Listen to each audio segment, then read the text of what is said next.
नमस्कार, बातमीपत्रात सगळ्यांचं स्वागत आहे। संच मान्यतेविषयी शासनाच्या 15 मार्च 2024च्या निर्णयाच्या विरोधात शिक्षकांनी असंतोष व्यक्त केलाय। राज्य प्राथमिक शिक्षक समितीच्या माध्यमातून शिक्षकांनी उच्च न्यायालयात याचिका दाखल करून दाद मागितली आहे।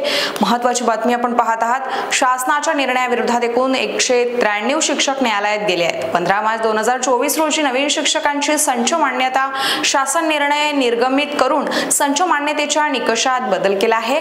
तर पटसंख्येवर आधारित या निर्णयाचा मोठा फटका अनेक जिल्ह्यांना बसला असून पदवीधर शिक्षकांची सुमारे 50% पदे अतिरिक्तही ठरणार आहे। या निर्णयाविरोधात शिक्षक संघटनांनी जुलै 2024 मध्ये शिक्षकांच्या मोर्चाचे आयोजन केले।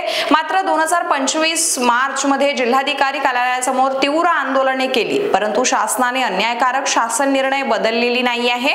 त्यामुळे 193 पदवीधर शिक्षकांनी मुंबई उच्च न्यायालयामध्ये याचिका दाखल केली आहे आणि हा निर्णय शिक्षक आस्थापनेवर प्रतिकूल परिणाम करणारा आहे। या आदेशाने शेकडो पदवीधर शिक्षक, उपशिक्षक आणि मुख्याध्यापक अतिरिक्त ठरण्याचा धोका आहे। विद्यार्थ्यांच्या गुणवत्तेवरही प्रतिकूल परिणाम होणार असल्याचं दिसतंय। प्रत्येक वर्गाला आठवड्यातून 48 तासिका अध्यापन करायचे असताना 1 ते 4-5 च्या शाळेत 4 ते 5 वर्ग व 2 शिक्षक, तर 1 ते 8 च्या शाळेत 6 ते 7 वर्ग व 2 शिक्षक अशी स्थिती होणार असल्याचं दिसतंय।